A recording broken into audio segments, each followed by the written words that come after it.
হযরত আয়েশা সিদ্দিকা রাদিয়াল্লাহু আনহা নবীর আনন্দিত দেখার পর মা আয়েশা বলতেছে, ইয়া রাসূলুল্লাহ, ইয়া রাসূলুল্লাহ, ইয়া হাবিবাল্লাহ, আপনি তো আজকে অনেক আনন্দিত। হযরত আম্মা জান আয়েশা ছিল নবীর ঘরের স্ত্রী, বলতেছে আপনি তো অনেক আনন্দিত, আজকে আমার জন্য দোয়া করেন। দেখেন কত সুন্দর ছিল, কত সুন্দর আদর্শ আমাদেরকে দিয়ে গিয়েছেন যে স্বামী যখন তার মনটা খুশি থাকে, ঘরের স্ত্রী উচিত স্বামীর কাছে দোয়া চাওয়া। কারণ যে স্বামী যে স্ত্রীর কারণে দোয়া করে মারা যাওয়ার পরে যে আমার ঘরের বউটা অনেক ভালো ছিল, আল্লাহ তাআলা বলেন তাকে আমি জান্নাত দিয়ে দিই। সুবহানাল্লাহ। স্বামীর মন যদি আনন্দ থাকে, ঘরের বউয়ের উচিত হয় যে স্বামীর কাছে দোয়া ছাড়া। আম্মা জান আয়েশা বলতেছেন, নবী হে, আপনি তো অনেক আনন্দিত, আজকে আমার জন্য আপনি দোয়া করেন।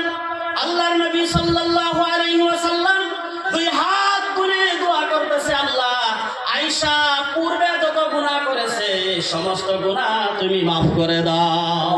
আল্লাহ আয়েশা পরে যা গুনাহ করবে সমস্ত গুনাহ তুমি মাফ করে দাও। আল্লাহ আয়েশা প্রকাশ্য হিসাবে যা গুনাহ করেছে সব গুনাহ তুমি মাফ করে দাও। আল্লাহ আয়েশা গোপনে যা গুনাহ করেছে সমস্ত গুনাহ তুমি মাফ করে দাও।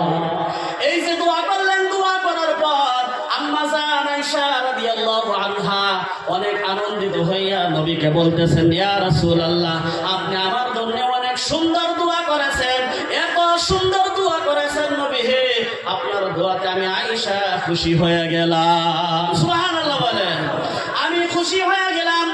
আল্লাহর নবী সাল্লাল্লাহু আলাইহি ওয়াসাল্লাম বলতেছেন, আয়েশা হে শুনো, তোমাকে অনেক আনন্দিত, আমার দোয়ায় তুমি অনেক খুশি হয়ে গেছে, তবে আমার কথাটা শুনো।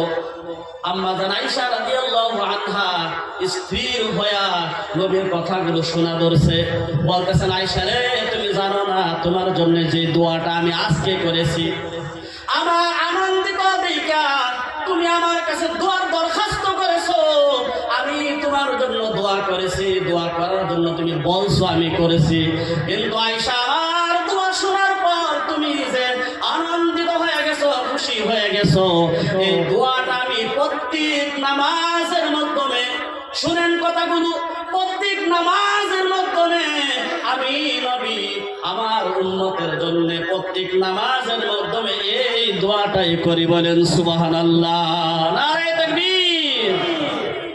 কি দোয়া করে? আল্লাহ আমার উম্মতের গুনাহগুলো তুমি মাফ করে দাও।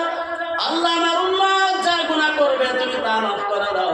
আল্লাহ আমার উম্মত যে প্রকাশ্য হিসাবে গুনাহ করে গুনাহগুলো তুমি মাফ করে দাও। আল্লাহ আমার উম্মতকে গোপনে যা গুনাহ করবে তুমি মাফ করে দাও। আল্লাহ এই হিসাবে বিশ্ব নবী সাল্লাল্লাহু আলাইহি ওয়াসাল্লাম প্রত্যেক দিন সালাতের মাধ্যমে, নামাজের মাধ্যমে এই হিসাবে উম্মতের জন্য দোয়া করতো। সুবহানাল্লাহ।